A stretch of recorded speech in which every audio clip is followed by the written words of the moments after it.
All righty. Welcome everybody to the CSM Mastermind. I'm Andrew Marks, co-founder of Success Hacker and our success coaching training program. We're back for our monthly live webcast today talking about career growth and advancement in customer success.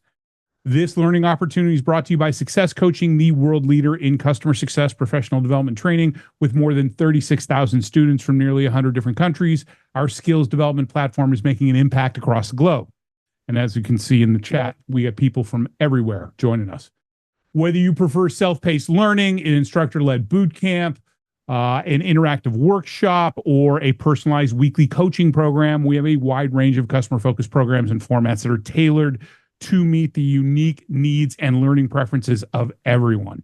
So if you're eager to level up your customer-facing skills, don't miss out on these amazing learning opportunities that can truly transform your professional journey. We're now accepting registrations for our Change Management for Customer Success CCSM Level 1 and Level 2 boot camps in September, our outcome-based selling boot camp in early October, and we're also getting ready to launch what is my favorite program, our final round for the year of our 12-week coaching programs that are delivered in partnership with the University of San Francisco. Those launch on September 12th with our first calls on September 19th. Ashley has dropped a link to our program page and any coupons that we're offering right now in chat.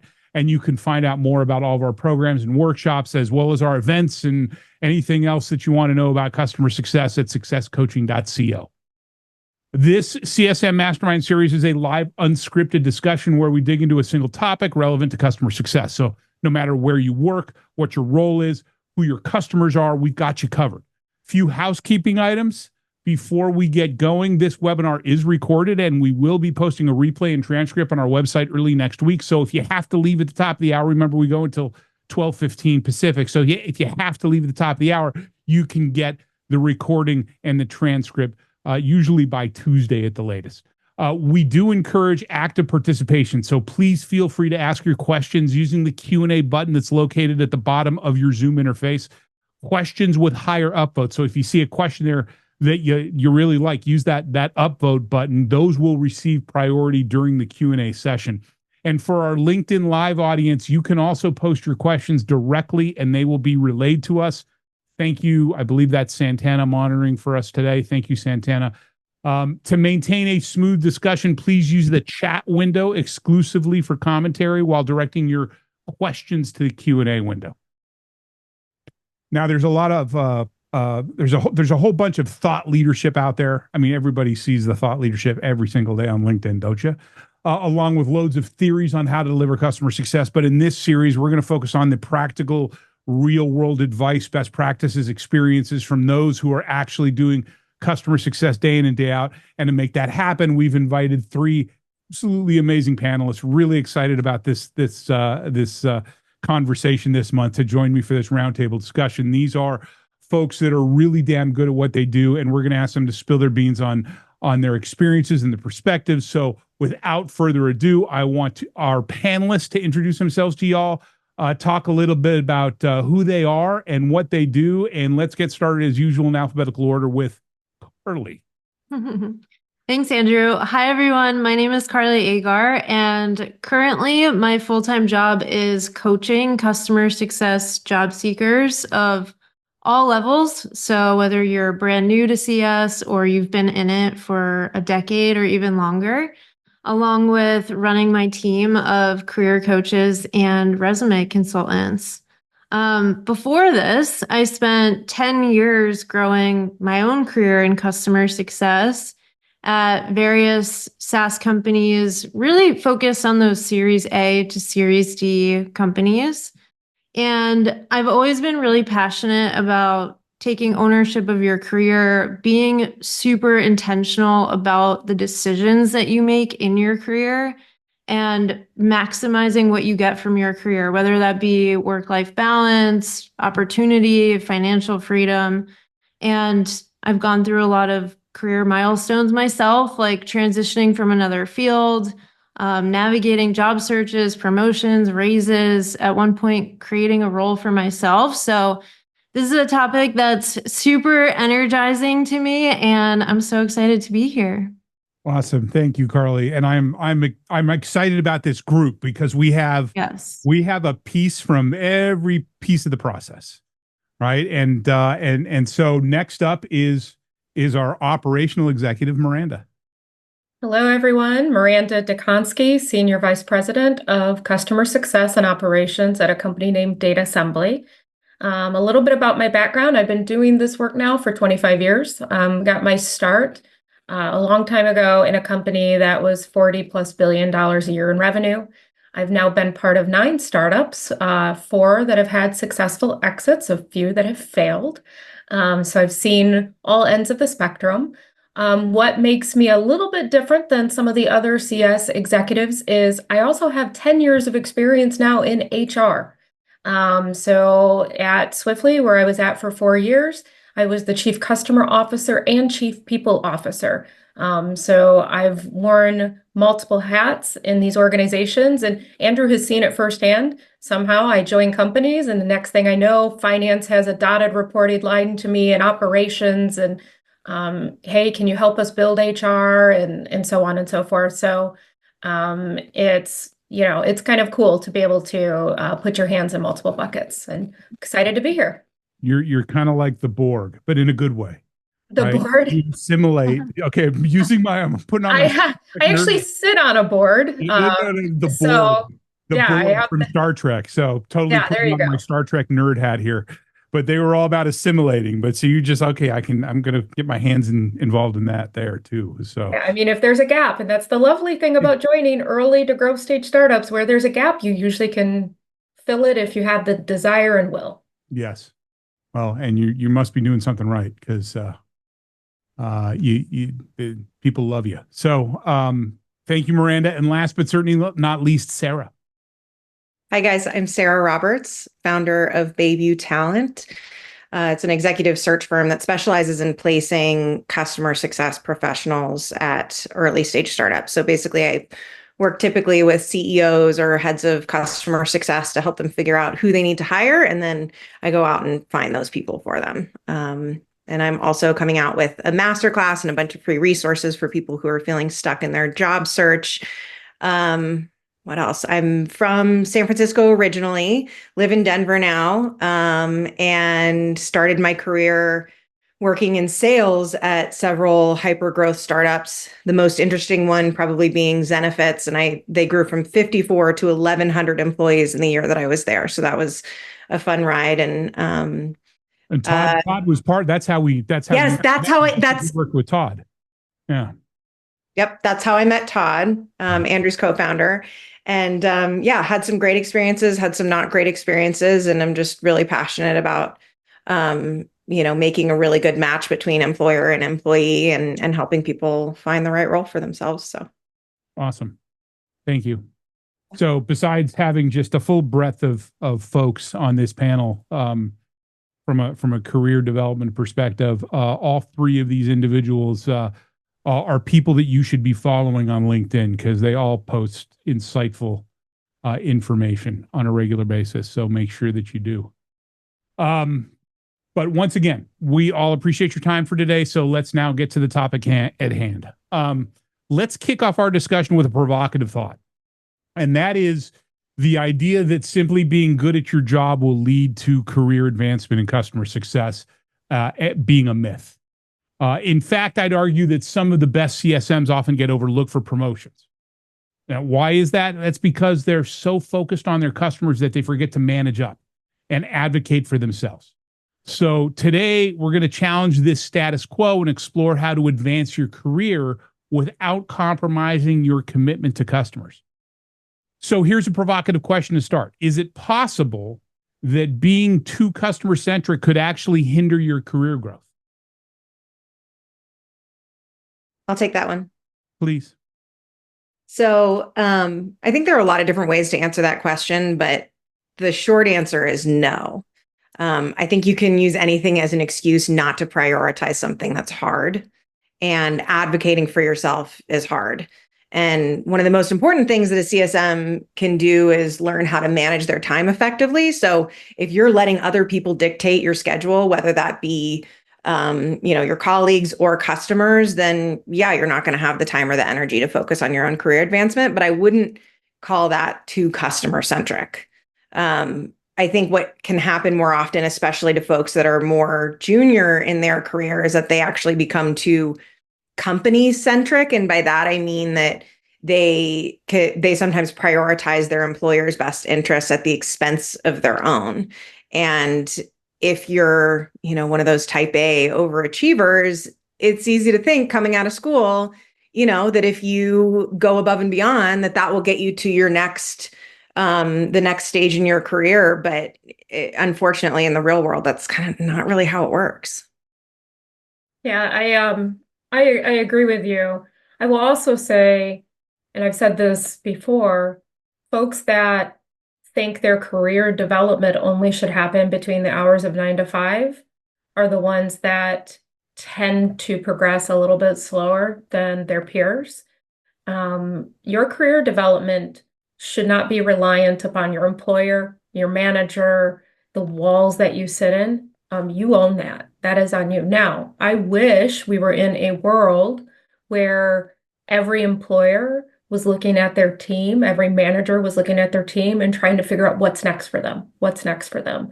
The reality is people, let's just be real. People don't have time for that. And unless you're making yourself top of mind, they won't do that. I think you might find that in some mature, really huge mature companies, but in 95% of them, you're not going to have that at all. I've worked in very mature, large companies with 35,000 employees. No, it didn't happen there either. And it wasn't because I wouldn't say it's because they don't care about their employees. It's just they have a business to run. The business always takes first for the organization, and everything else comes after. Now, I just posted on LinkedIn, I think last week or the week before, that I believe it's, having happy and successful teams begets happy and successful customers, begets happy and successful businesses. Yes. But not everybody thinks like that. I once had a boss tell me, Sarah, no one will care about your career as much as you do. And that really stuck with me. And I think it just kind of sums that up. You have to keep number one in mind because the company will. Exactly. But if you are a leader or a manager, I do urge you to really make that top of mind. If you have that power, make it top of mind. Have, I share this publicly, have career matrices, have a competency list to where folks know what it looks like to progress, have career mapping to where your team can see, I'm in CS right now. What if I want to move to professional services? Or what if I want to move to product? What are the skill sets I need to build? So if you are a leader and you have that in your control, it's really good to do that because your company will benefit in the long run. Carly, what about your situation? Like when you were growing into your career, what was it? Did you have something similar? Yeah, so for me, it's less about a degree of customer centricity. I don't think that there's ever a scenario where you could be too customer centric. It's more about what you do with that customer centricity. So, for example, I've encountered a lot of CSMs, a lot of past colleagues who were very customer centric, but only in an external fashion, meaning they displayed their customer centricity by giving the customer everything they wanted or doing anything to make the customer happy. And that's not always the best thing for your career. So or for the customer sometimes. Or for the customer, yeah. It's more about what you do with it. So if you can balance that, if you can strike a balance between external customer centricity and then bringing that information internally to help the business become more customer centric, to be an observer of what's happening, what's working, what's not working, that is the type of customer centricity that will help your career. So it's not really about a degree to me. It's more about like what you actually do with it. And it's really funny. interesting. What I found is that those same skills that make good customer success managers good with their customers are the exact same skills that they should be leveraging internally as well. And they don't. Well, Carly, you just made me think of something. When I'm looking around at the folks that are in my org, thinking of future state of potential roles that I could have open up and who could potentially, fit there. To me, it's not always the person that's the most customer centric that I'm looking at. It is the person that gets both the business side and the customer side, right? So you're not doing everything for your customer at all cost. You're really looking at the full picture and understanding how the business works, how the our business works, but also how your customer's business works. What are your levers? How do you pull them? And also understanding like the KPIs that drive the company.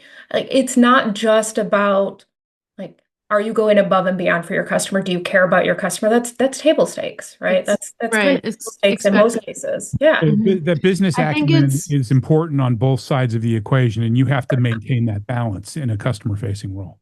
100%. I think when a CSM recognizes how valuable their position is in the company, meaning they are the closest to the customer and they're the closest to the customer's business.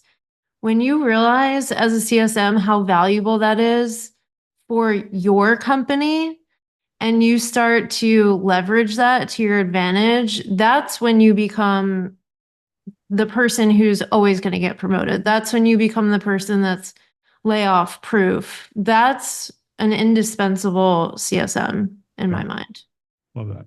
It's an indispensable individual, period, in whatever you understand your role in the organization, and the role you play helping the organization achieve its objectives. That's self-awareness, and then it's all about, like we talked in the beginning, it's all about managing up. It's all about, making sure that the people who are making the decisions understand that as well. So next question.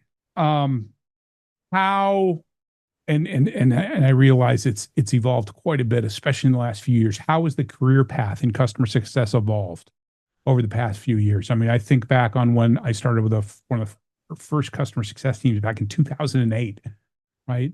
It's evolved so much since then, right? So how's that evolved, and what new opportunities have emerged that didn't exist before, or maybe just weren't leveraged before? So I'll use a previous organization as an example. First, I've been in this since 2001, 2002. And yeah, it used to be people couldn't quite draw the line to figure out where to put you or where your next step was. So your career path would be going from an associate to a CSM to a senior CSM to a manager or a supervisor, then to director, and so on and so forth. And that's still true for many companies. But now I think people see the way that customer success has evolved to being a growth multiplier within an organization, that you folks are moving to product, to marketing. I had individuals move to engineering because we had more of a technical product.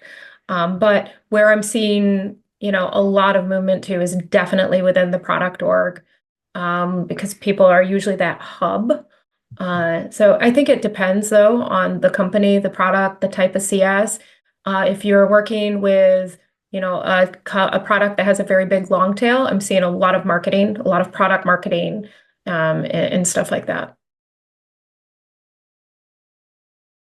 Yeah, I would add to that. I'm also seeing customer marketing, where folks are continuing to work in that customer success function and driving the same customer success KPIs, but more at scale and at maybe in a lower touch way. So leveraging things like community, email campaigns, things like that. Another thing that I'm seeing a lot more of is just generally having conversations with folks about their careers. Is I think people are waking up to the idea that not everyone has to become a leader of a team. And so I'm hearing so much more interest in things like exploring CS ops or CS enablement, or even just remaining an individual contributor and being really happy in that individual contributor role for a long time. Yeah. Yeah. One of the things that has changed really in the last, I would say, couple of years is this revenue ownership. I saw pockets of it in previous orgs or in previous iterations. My teams have always owned renewals and have had some kind of responsibility towards upsell. But it is becoming more and more and more central to the customer success role. More CS orgs are reporting up to CROs and through the commercial side. So I think that is also an evolution that we're seeing unfold right now. Yeah, more commercial responsibility for sure. And I want to do a little sidebar on the leadership thing that you brought up, Carly. But before we go there, Sarah, you got anything to add about? I mean, you've seen all this entire customer success career evolve, from a different perspective, from a recruiting perspective. What have you seen that's changed? I mean, is it the commercial, like, for example, what Maranda said, it's hearing more, we need somebody who can like negotiate commercial terms, yada, yada, that sort of thing? Yeah. I mean, I think that's going to be important regardless in order to, for CS to get a seat at the table, you have to be tied to revenue. 100%. But I think that CS has just grown up over the years, and it's become a lot more specialized. You understand with data and with technology, you understand the customer journey better, and you can optimize these touch points better. And I think that operational side and the scaled piece that Carly was talking about has become so important. Digital CS, like meeting customers where they are and giving them the opportunity to not just call their CSM, but also chat or email or, and that kind of ties into customer marketing. And so that used to be kind of like poo-poo, these are the tiny accounts. And so why don't the most junior people manage these with email campaigns? No, that's become very strategic now. Yeah. And they're looking for people that, know SQL and can automate flows with Python. And that's being applied not just to the SMB segment, but also to enterprise. How can we partner with these more strategic accounts so that we can free up time for these more strategic conversations? Yes, and we talk about that exactly, right? You free up the more that I can automate the repetitive, minutia of the job. It doesn't matter if it's a tiny account or a huge account. That just, with the huge accounts, it gives me that much more, space in my day, in my head, right? To be able to think strategically and help my customers extract even more value out of their investment. But back to the transition from leadership. And we talked about this on our prep call on Monday. What's one thing that you wish you had known before making a transition from an individual contributor role to a leadership role? I mean, I've got a huge list, but I'm like, where do you start? That you don't have to do it. I'll speak to my experience really quickly. Was that at the time when I was ready to become a leader, I felt like everybody else around me was working towards that. And I felt really alone because I looked around and I was like, does everyone actually want to be a team leader? Like, are we just pretending?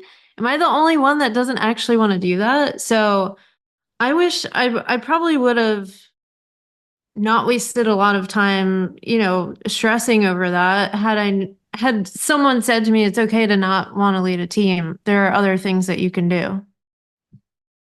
I used to coach my team members on that all the time, sitting in the leadership chair going, listen, you don't want this job. I'm telling you, this job has got, okay, you got a title, you got more money, but you got a lot more pressure. You got a lot more stress. You got a lot more. Also, it's very different from the job itself. So just because you love the job and you're good at it, it doesn't mean you're going to be a great manager. Yeah. Right. I published an article a while ago about, are you ready to be a manager of CS? And I talk about many things from, one, it's not just about being a really great CSM. Now you have actual responsibility over the success of humans and these human lives. And, it's a pretty big thing if you think about it. Like you have to help set these folks up for success. And if you even go a level deeper, like you're helping empower them to have lives outside of work, and outside of their 9 to 5 to be able to pay their mortgages and have some balance and all of that. I love being in leadership and in management. When I first started years and years and years ago, I was really bad at it. I'm very type A, very operational focused, and I wanted to know everything that was going on in every little corner. And I wish somebody would have told me back then that my job is really to empower people, not to know every little detail that's going on in every corner, because I'm going to make myself crazy and I'm going to make people around me crazy, right? I think that would have been a really big thing to know going in, that I didn't need to be the expert now on every little detail. I needed to make the team shine, not me. Yeah. Make the team shine. You're their shit shield. You're there to give them what they need to be successful. You're there to defend them. You're there, and then you mentioned, right? They got lives, they got families, they got mortgages.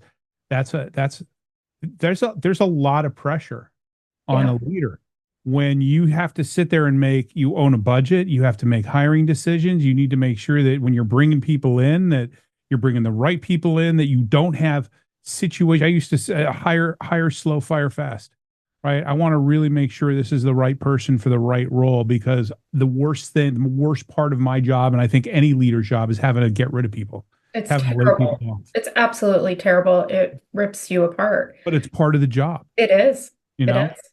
I 100%. learned early in my career, my first management job after I left Apple. I ran a small pre-sales organization at a hardware company, and we got bought by another company about 9 months in. So I'm 9 months into management. I got to freaking lay off half my staff. It was brutal, just brutal. So, Yeah, I mean, anyone that follows me on LinkedIn, you know that I've done some layoffs over the last year and a half, a lot of them. And I will do like post where I highlight somebody that I laid off to help them find their next role. And I think that's also part of leadership and management. It's not just how you show up for the individuals that you work with during 9 to 5. It's, this is just me, but I personally continue to give. I just went to a former team member's baby shower in Boston, right? Like, those ties are incredibly important to me. Sarah, any stories from folks that you placed that were like first time leaders that got placed in a role, or did you do a good job really just kind of laying out for them the reality of leadership? Yeah, I mean, or did you, or a personal experience? I've actually never managed anybody. I wanted, like Carly, I thought that that's what I wanted. And then I had a manager once that was like, Sarah, you don't want this. You want to like, so I was in sales and he could tell I wanted to be a closer, and he was right.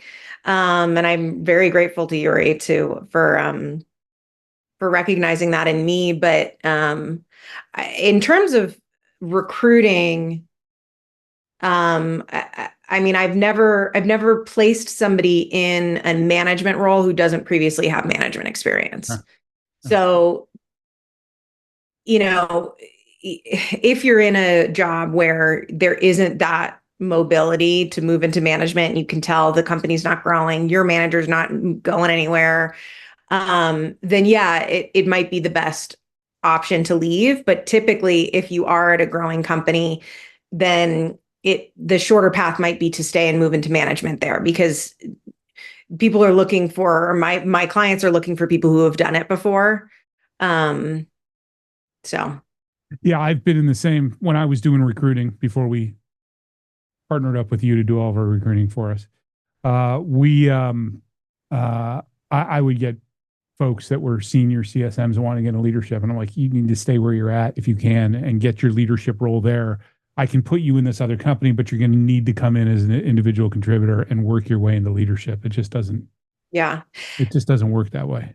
And on that note, if I can just say one of the most frustrating things for me, and I harp on this a lot, on like how people don't have their LinkedIn profiles filled out enough for me to understand their expertise. But if you are looking to move and you're in management, one of the data points that you should absolutely have on your LinkedIn is the size of your team and if you're managing managers, because a director of customer success at a Series A company that's managing 3 people is a very different profile than somebody at a 75 million ARR company that has, 5 teams under them and an organization of 75 people. But I'm not going to know that just by looking. So, Right. so please write that in your LinkedIn. Everybody right now is opening up their LinkedIns and updating their LinkedIns. That's a great tip, Sarah. Well, and I think that's a great segue to my next question.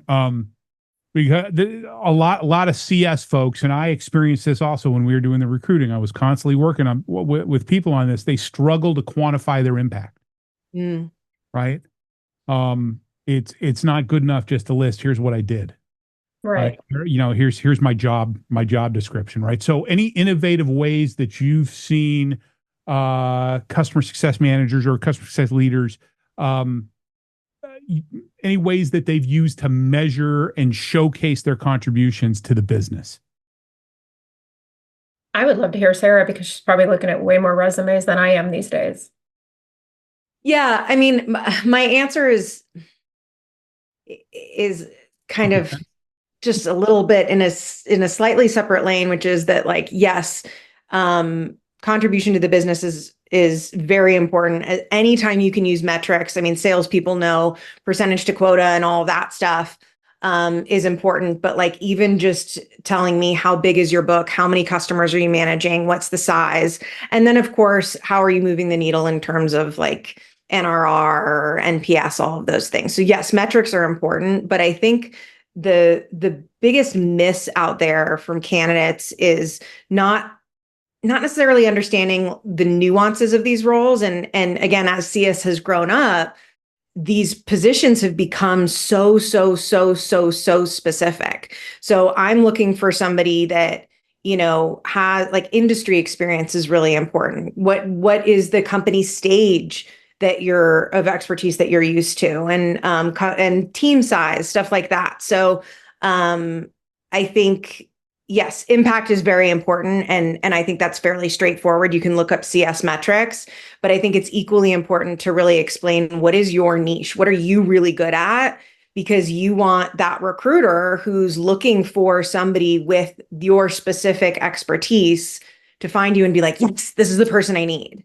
And there are too many people that like just do a quick pitch of the company, or, just assume that I know what they do or what their company does, and I don't. Yeah, when I hire, and I usually do all my own recruiting, and have for years, the resumes that stand out to me are very outcomes focused. I don't, great, you owned $2 million at what means. Great, you conducted business reviews. Tell me more. I want to know the outcome of what it is you're doing. So better would be conducted 12 business reviews that netted in 20 upsell opportunities, moved gross retention from 80% to 95%, and net from 100 to 115. Those types of things are what I like to see on a resume, because it paints a picture. Yeah, 100%. Sarah will be right back, by the way. Carly, what are you coaching your folks on in that regard? Oh my gosh, I fear I could talk about this for the next hour. I figured you'd have something to say, so I wanted to make sure you had time to say it. Yeah, so I'll echo one of the things that Sarah said. Well, everything Sarah and Miranda said, yes. One of the things Sarah said I want to underline, which is, whenever you're adding a number to your resume, you should baseline it or benchmark it. So if you're saying my NRR was 110%, that's great. But what was your goal? Was it 102%? Now that looks even better. So always have some sort of benchmark, whether it's a goal, a team average, a previous number.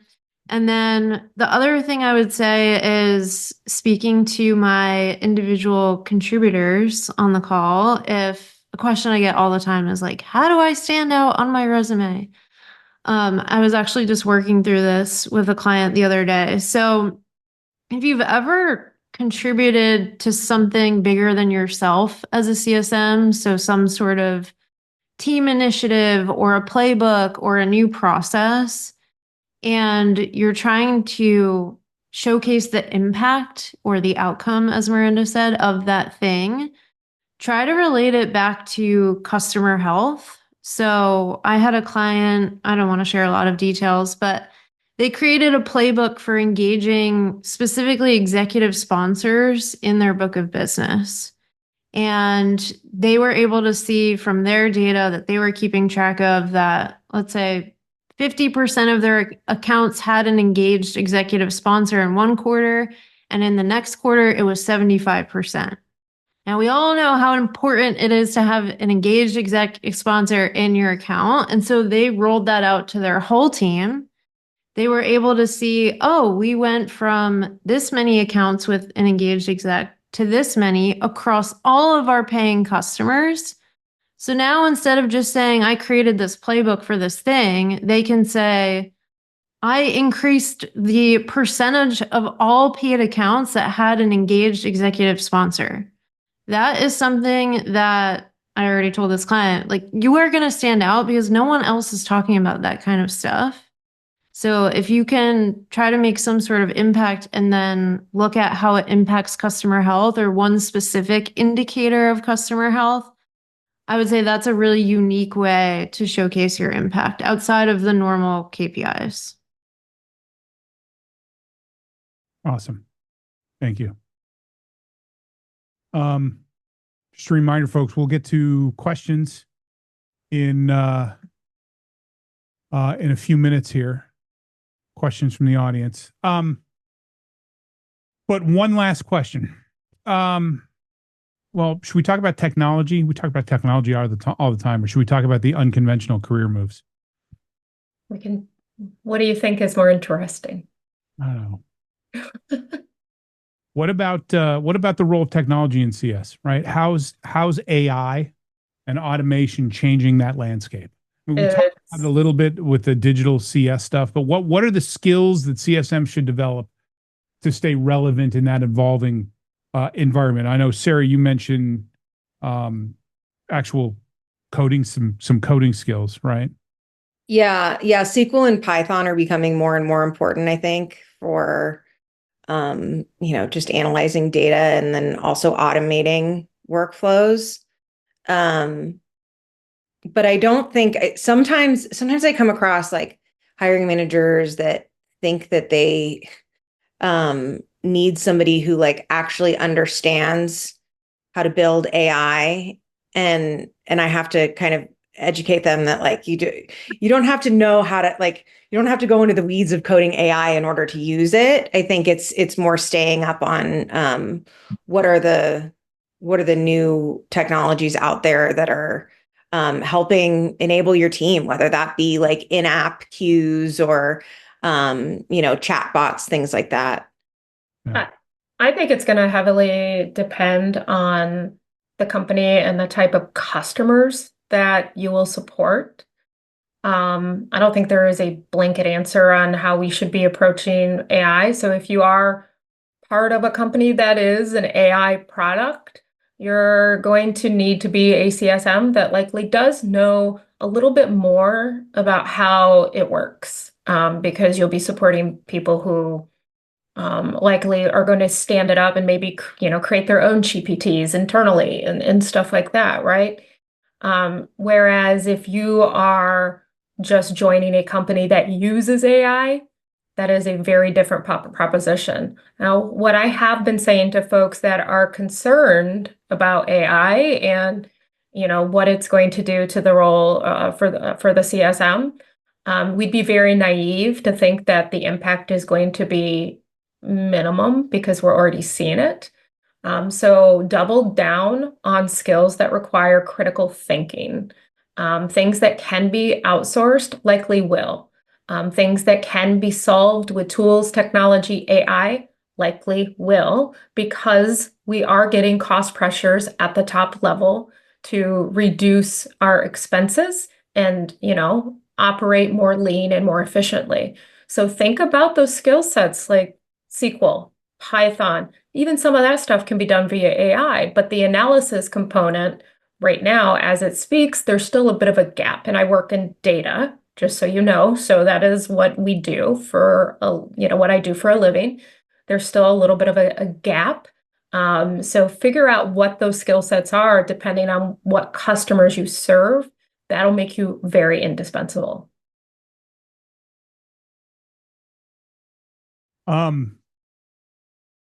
Okay.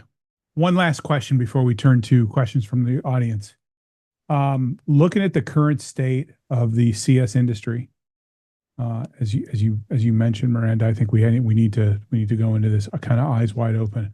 What unconventional career moves or pivots do you think might become more common or valuable in the next few years? I mean, I've already talked about a few. Yeah. Product, marketing. I think it's just going to depend on the individual and what type of customers they've supported and what industries they've played in, to be quite frank. I do see a lot more people getting out of tech, like SaaS, and taking the customer success skills that they've learned in tech and SaaS to industries where, they're manufacturing something or, you name it. I'm seeing that more and more. We have students. I've had students in the last 18 months from a company that makes industrial paint, from a book publisher, healthcare companies. I even had somebody join us who was with a company that installs and services boilers. Yeah. I mean, yeah.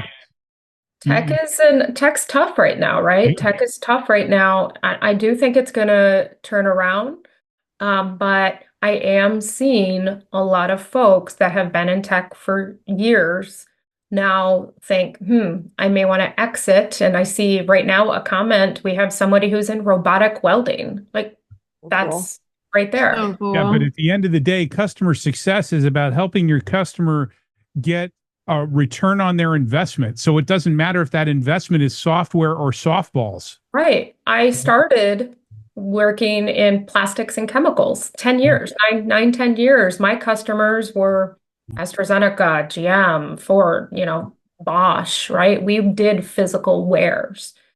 So that's how I got my start. And then I shifted to tech. So I kind of did it the opposite way. And now I'm seeing folks go back the other way. Sorry, my gardener's right outside my window. That's not too loud. I can't hear it. All right, well, that's you good. have such a great microphone. Thank God. Yeah. I was wondering if I'd said something so prolific that you just had to take it in. I was just blown. Well, every time I talk to you, I'm blown away. Blown away. Well, my baby's kicking a lot, so she likes what you have to say. Yeah. All right. How about Carly, Sarah, anything to add to that?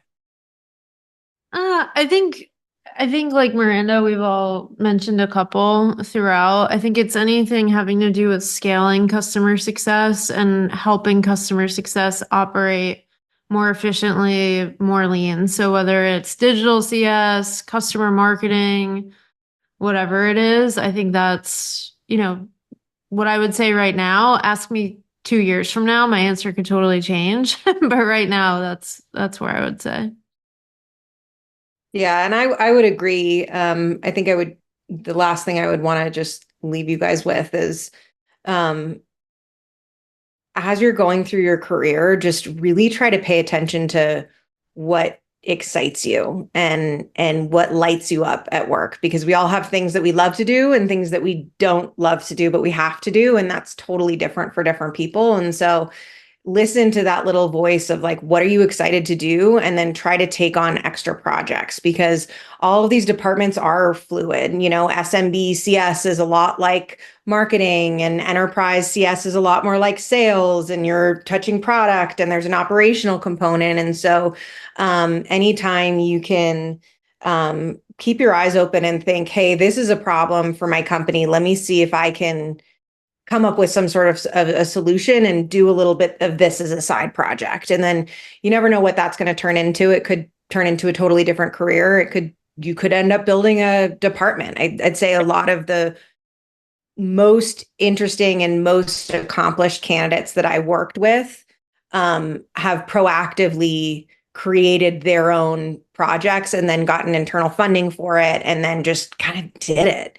And so that's the only way that you're really going to know what you love to do is to dabble and just get to know yourself better, and it'll kind of lead you where you need to go. Well, I love it, Sarah. I love it because what you just said, we had a gap around accounts receivables a few companies ago, and I'm like, nobody's collecting.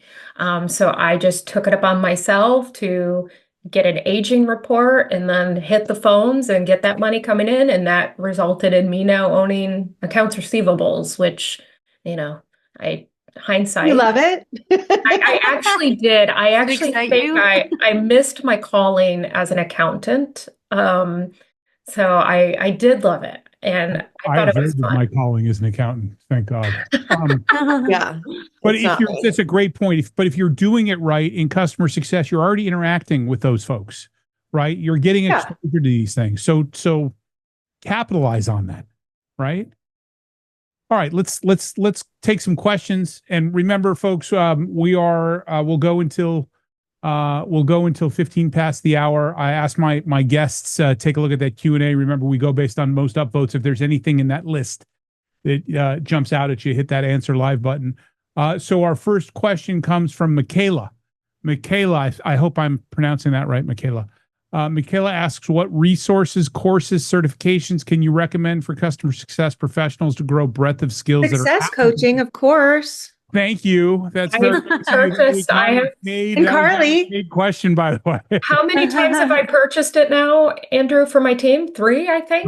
4 times. 3, 4 times. I remember at the last CS 100, I said, "Hey, just go if you want. I don't need to sell this. Here, you go talk to Miranda. She'll sell it for me." Yep. It's one of the first things I usually do when I join an organization, because the foundation and fundamentals, and then also moving from being that reactive support centric customer success motion into that actual portfolio manager, and then onward to, having the revenue ownership. It's all there. So wow. Thank you. Thanks, Miranda. Always appreciate it. Always appreciate your business as well. Of course. You know me, I'm always asking for discounts. So well, you keep helping me sell it. You keep getting it. Any other thoughts, Carly, Sarah? There's so many. I would say, be very intentional. I think, depending on where you are in your career and exactly what you're looking for, don't just go get the first thing you see. Do some research, but if you spend an hour on LinkedIn, you will probably find a million resources. So just pick the thing that speaks to what you're looking to get out of it. Yeah. What Carly said. Nice. Awesome. Thank you. Mm-hmm. All right. Thank you, Michaela, for that question and for joining us. Our next question comes from Stephanie. Stephanie, thanks for joining us. Stephanie asks, what do you see as the typical growth trajectory for a CSM? Outside of becoming a manager of a CSM team, what other tracks do you see successful CSMs take? I can answer this. Carly, what do you got? I actually just recorded a whole podcast episode about CS career paths. It's not out yet, but outside of becoming a manager, I would say something that's really popular right now is moving into CS ops, CS enablement, customer marketing, kind of like what we talked about today. But also remaining an individual contributor and specializing your career as an IC. So what that could look like is, depending on the company and your interests and your strengths, maybe you stick with a particular part of the customer lifecycle journey throughout your career. So you become really, really specialized in onboarding, or maybe you become really specialized in renewals. So those are 2 other common career paths that I'm seeing right now. And Miranda, I know you've built a whole bunch of these. What have you got? Yeah, so renewals is actually interesting that Carly says that. I tend to split that off when you have the larger contract value, but I hate to say it depends on the organization, but it does. Yeah, it does. It does. So I don't think there is a one size fits all answer here, but figuring out, what's needed in that organization is generally how I approach it. Okay. I know it's a non-answer answer, but You got anything to add, Sarah? No, I would agree with what everybody said. I will say, since I specialize in Series A and sometimes even seed, typically CSMs are that kind of catch-all, do everything the whole cycle, and then usually it is onboarding that specializes first. So just keeping that in mind, that like if you want to specialize, then that's usually the first thing. But I think operations is super important. Enablement can also include customer education. If you really like creating courses and even internal certifications, that can be also a valuable one. Although that one, I think, there are fewer people in that role too. So you also should think about like, what are the options that you have when it comes to operations or customer marketing or digital? There's a lot more going on in that space. And so. Yeah. Sarah, you made me think of something. In times when I'm being pinched for my, budget, to shrink my budget, I don't tend to invest. And I know this is going to sound terrible. I'm just going to be honest and blunt, but I don't tend to invest in enablement, education, and also CS ops tends to take a back burner, but that's because I have like this natural ops bone in me where I can cover that myself. But when I do go into organizations, and I usually go in Series A, Series B-ish, right in there, onboarding implementations is generally one of the first places I split off because usually the CSMs are handling it. But another place that I'm always looking at is, do we have a support organization? You'd be surprised at how many of these early stage companies don't have a support org. And I will mostly start there before I start at implementations, just to kind of see if that frees up enough time to be able to buy me time before I have to make the investment in implementations. Do you usually do that onshore? Yes. I usually onshore. I have offshored, but I usually start with just one or two individuals. And sometimes even in Canada. I know that it's still in North America. But I, of course, as all leaders, I'm looking for lower cost resources. Middle America is generally a place where I go. It's where I grew up, and find great talent there. But I do tend to onshore. Great question. Awesome. Carly, can you hit the done button for me? Let's move on. Our next question comes from anonymous attendee. Anonymous attendee shows up at all of these. What are the sorry, dad joke. What are the most important skills, soft or hard skills, to hone in on to expedite career growth within CS? And Carly, looks like you want to jump in on this one as well. I definitely have my opinions. I want to say learning how to advocate for yourself, which is kind of the theme of this whole discussion. But I always see this question, or I see like blog posts about this, like what skill? And everyone talks about on the job skills. If you learn how to advocate for yourself, you're going to grow your career much faster than your colleagues who are not investing in that skill.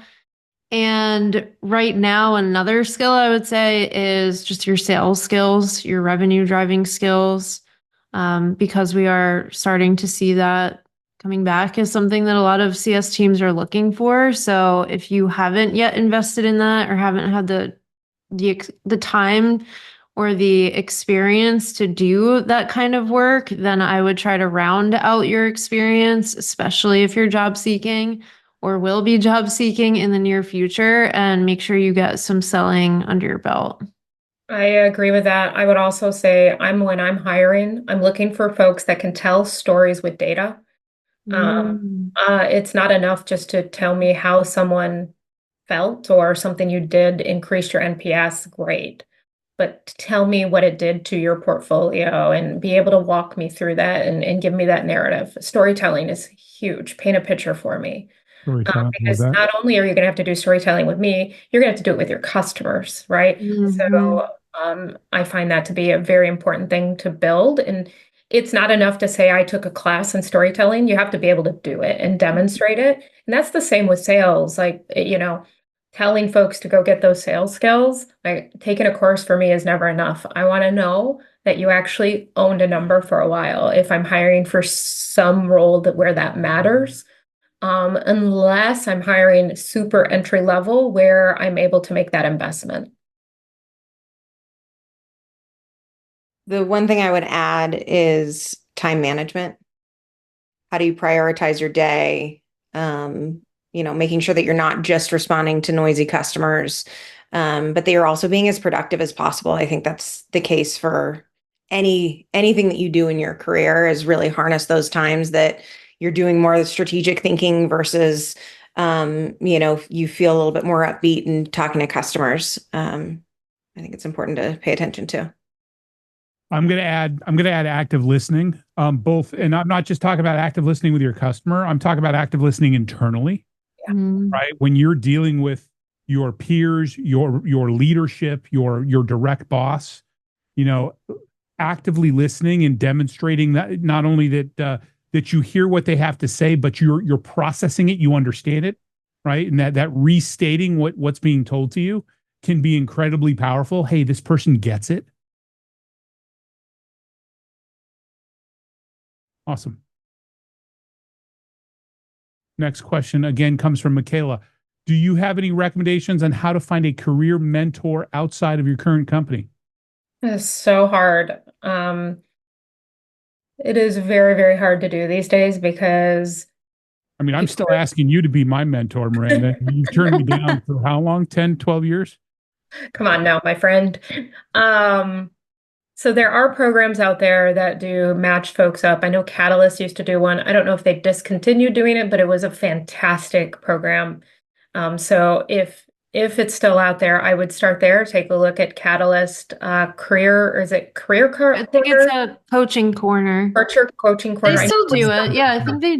I think they do Yeah. it every fall, actually. So yeah, okay, look up Catalyst Um, Coaching Corner. That is one. Um, there are a lot of folks out there too. I did a post on LinkedIn to help match people up, and I know probably a couple dozen folks from that post were matched up together as somebody who was needing a mentor and somebody who wanted to do mentorship. So there are ways like that as well. Just You're going to coldly do another reach. post, Miranda? I Yeah, can. that's I awesome. I Everybody can who's listening, follow Miranda and look for her post. I will do that. I can do that today because I don't have a post queued up for today. How about that? Great. And then if you're looking, you can post you're looking, and there are folks out there that want to be mentors and help folks. So, it's just finding them. What I find doesn't work is doing a cold message to somebody saying, "Will you be my mentor?" mhm, Trust mhm. me, I've done it. I'm like, you are so badass. You be my mentor. Um, it tends to not work because people are a little trepidatious, I think, about building that relationship out of, just cold gate. So there are ways though. It's just you have to work at it and find it.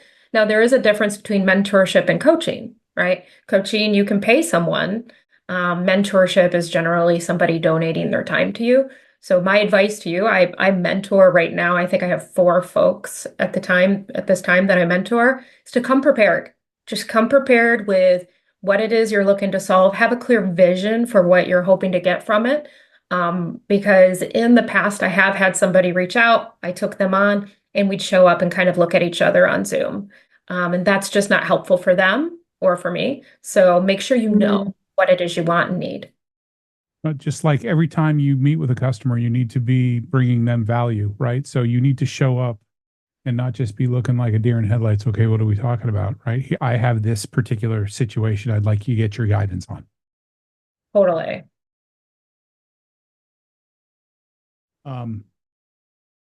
Anybody else want, Carly, Sarah, anything to add? I agree with Miranda. I would not go the cold outreach route. If you're not going to find a mentor through a program or through one of Miranda's posts, I would say just ask people that are already in your network, whether it's a colleague, your manager, your manager's manager. Just tell people that your intention is to find a mentor and maybe a little bit about why you're looking for a mentor so that they can think of people in their networks that they could introduce you to. But that's the way that I found all of my mentors throughout my career, was just saying like, hey, I'm looking for someone who has experienced this or someone who has a different perspective on this. Like, do you know anyone? And eventually you make connections that way. And I tend to find too, finding mentors outside of your current organization is the best way to go. Yep. Agreed. I find occasionally in very large organizations that are matrixed, having a mentor inside is fine, but you're going to be much more gated and guarded with what you say, because of the fear that your manager will find out if you're asking questions on how to handle something with them or whatever it may be.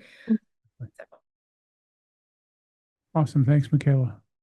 Our next question looks like Sarah wants to jump in on this. Can we talk from Ezra? Ezra says, can we talk a little bit more about customer success interview questions and answers? It seems every hiring manager is looking for specific answers in their mind.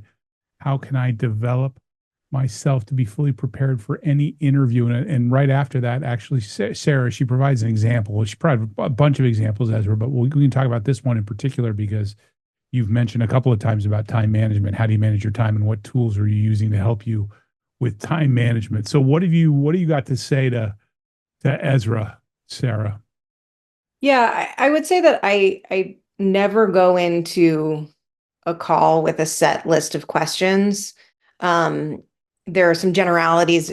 Well, if I'm working on a specific role, obviously, of things that I'm looking to tick off. But I think the best way, one of the most important things to do in advance of an interview is to get a very succinct personal pitch down, because they're going to ask you who you are and what you've done. And so the more concise and eloquent you are, that's going to show that you have those soft skills that they're looking for. And one of the biggest mistakes I find people making is they jump right into, okay, I'm a CSM here. And then they start talking about something about what they do and their metrics or whatever. And I'm still trying to figure out what the company does. So always start with I do this at this company, and this company is this size. This is the product that they sell, blah, blah, blah. Give them some context and then talk about your role and then talk about your accomplishments. So I think that's the biggest thing, is like, you're going to set the tone. There's that first impression. It's one of the first things you're going to talk about is yourself. So get that down. And then from there, I think it's important to do research on the company that you're interviewing for. What industry are they in? What specific skills are they looking for? And then try to speak to those things, because CSM or any role in CS is not one size fits all. It's very specific to what that company needs. So I'm actually doing a workshop on this next week of like reverse engineering your job search. What is it that they want to hear? And obviously say things that are true and that you've done, but try to be specific and relevant to that company. And then lastly, the best thing that you can do is to come prepared with specific examples. So if somebody's asking you, I don't know. My pregnancy brain, I'm blanking. But if somebody asks you a question, how do you manage your time? How do you manage your time? Yeah. Okay. Yeah. come with some examples of, what a day looks like and how you prioritize. But also when it comes to specific projects, like if you say, oh, we did this and we did this, no, what did you do? What was your contribution? What were the goals? What were the outcomes? And that can be hard to think of on a call. So have a little running list of the coolest things that you've done. Carly, how are you coaching your students? It's a lot of what Sarah just said. So a big mistake that I see, at least on first round interviews, is when you're going through that kind of elevator pitch about your background, you can't just copy and paste that elevator pitch from one conversation to the next, because speaking again to my individual contributors here, if you're interviewing for a digital CSM role where you're going to be managing 500 accounts, I don't want to hear your elevator pitch about how you are the best white glove, high touch enterprise CSM, because that's not what I'm hiring for. And yeah, that's great and impressive. And a lot of hiring managers will want to know that. But don't just regurgitate. I need you to sell your experience and your skills based on what I need and what I'm hiring for. So this sounds so elementary, but pay attention to the job description. Read the job description and don't just assume that every customer success job is the same, and make sure that you are speaking to what they're looking for and not just copying and pasting your answer every time. That's a great suggestion, Carly. So Miranda, is that, when you are hiring people, is that what you're doing? Or let's go back to the job description. Do you know, as you're developing this job description, these are the things that I'm going to be talking about, in the interview process? Yeah, I don't ever go in with any preconceived notions of what I want to hear. But 100%, I do want to know that you are the right individual for me to partner with, period. I shared 3 articles in the that I wrote. Some are pretty old, but in the comments that kind of walk through some of my thought process, but also some of the questions and things that I may ask. And of course, that would change depending on what company I'm at. But yeah, what both Sarah and Carly said here are spot on. I just want you to help me understand what you're going to bring to the table and how we're going to partner together and how you're going to make my life easier. I'm generally hiring you for a reason. I have a gap. I have a need. Tell me, how are you going to solve that gap and that need? And we can go from there. Another thing I look for heavily is critical thinking.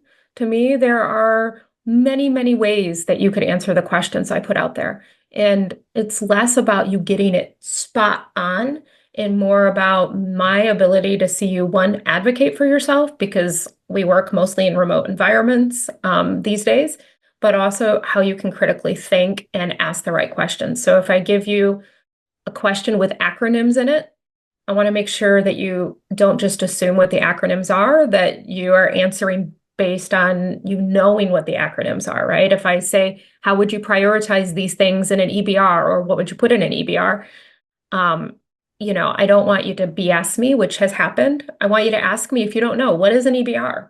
Oh, that's an executive business review. Okay, great, right? It's things like that I look for heavily. And what it means, executive business review? I thought it meant Encyclopedia Britannica. You're dating yourself. You wouldn't get hired. So much older than all of us. I have no clue what you're talking about. But yeah, so like encyclopedia. What the hell is that? It's like Wikipedia, but on paper. Okay. Yes. One last thing, piggybacking off of Miranda, what you said about asking questions. Also, even independent of digging deeper and as you're answering, is come with questions for your interviewer.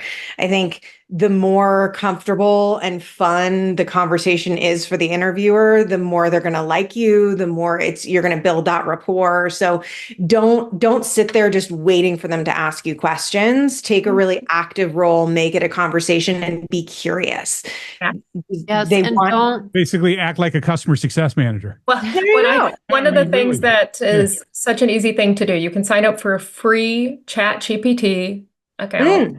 and just say, what are great questions to ask for a customer success role interview for this company? And it's going to queue you up all these questions so you can go in. Or even, I'm meeting with Maranda Dziekonski at Data Assembly. What does she care about? And what should I ask her? And then check. He says, how do you spell that last name?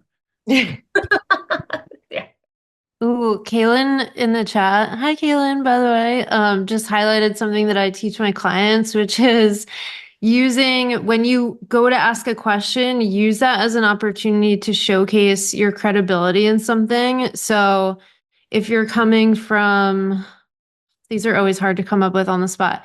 HR tech. I was just talking about HR tech with someone today.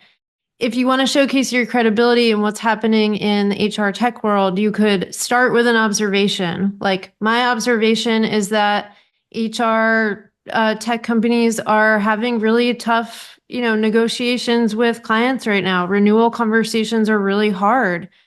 How are you arming your CSM team to handle those tough negotiations that they're having? Because not only does that give you credibility, but it's also just a really great question to ask. So don't assume like the interview is over when it comes time to ask questions. Well, it's also validating in that if you ask that question and the hiring manager looks like a deer in headlights trying to answer it, that's probably not the right place for you to be. Exactly. Yeah. Right? You're getting a more genuine response. 100%. Yeah, you're interviewing them too.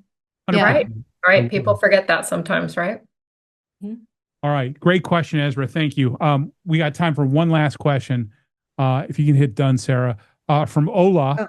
Ola, good to see you again. Ola is from halfway around the world, but seems to always show up for these. Thank you. I think this is really important. How to balance the need for quick growth with potential risks of burnout. So, We're all burnt out right now. I am not advocating for quick growth personally. So I'm interested in what you all have to say about this. Yeah. It's a really great question. I made a joke that we're all burned out right now, but it's true. I think everybody's operating in some kind of state of exhaustion. Here's the reality. If you are in an organization that is growing rapidly and your team is not keeping up, you have to figure out what is the minimum things I need to do to keep the success wheels rolling for your customer and for your team. You can't be the end all be all, the dumping ground. You have to figure out what's going to give in order for me to take on this additional thing. And I know that's a hard conversation to have. I have those conversations all the time, but it is a conversation that you have to have if you're in a rapid growth phase. You can't, unless your team size and resources available to you are growing at the same rate. It is very hard. And I think it's important that you have that conversation. I mean, you sit down and think about that for yourself, but then you sit down with your leadership and your leader, whether that's your team lead or your organizational head, and say, okay, here's what I think my priorities are. Can you please validate these? Yes, absolutely. Carly, Sarah, anything to add before we wrap this up? I think it depends on what you mean by fast growth. If it's fast professional growth, I would say work intentionally into your schedule time where you're taking a clean break. I always remind my job seekers of this, but like, taking care of yourself is not a reward for something else. So it's not, oh, I'll, go take that walk after I apply to 100 jobs. No, like, that needs to be something that is required as part of you applying to those 100 jobs. So if you are guilty of making self-care something that is a reward for hard work, I would try to shift your mindset and remind yourself that self-care is required for hard work. So slightly different angle to the answer there. Well, in a minute here, once I get done with this readout, you'll hear I say at the end of every one of these, the end of every one of my webinars, at the end of every one of my coaching sessions, I remind people how important it is to make time for yourself, especially in this role. This role can be emotionally, and it can just be emotionally draining, and you need to make that space. So, and we've come to the end of our time together today. So I want to say how awesome our conversation has been. and my guests, thank you so much. But it's less about what we think and matters more about what you think. So I kindly ask you to share your feedback on LinkedIn, tagging me, my guests, or Success Hacker, Success Coaching. Once again, thank you so much for joining us and sharing your ideas, thoughts, and best practices. Let me leave you with this. Exceptional customer success managers understand they don't have all the answers, but they sure know where to find them. That's why we created the CSM Mastermind to tap into the collective knowledge and experience of our community to support everyone's growth. Remember to sign up and mark your calendars for our next event on September 18th, when we'll talk about enhancing collaboration with your internal teams. Until then, make sure to make space for yourself and your mindset every single day, and have a great rest of your week and month, everybody. See you soon.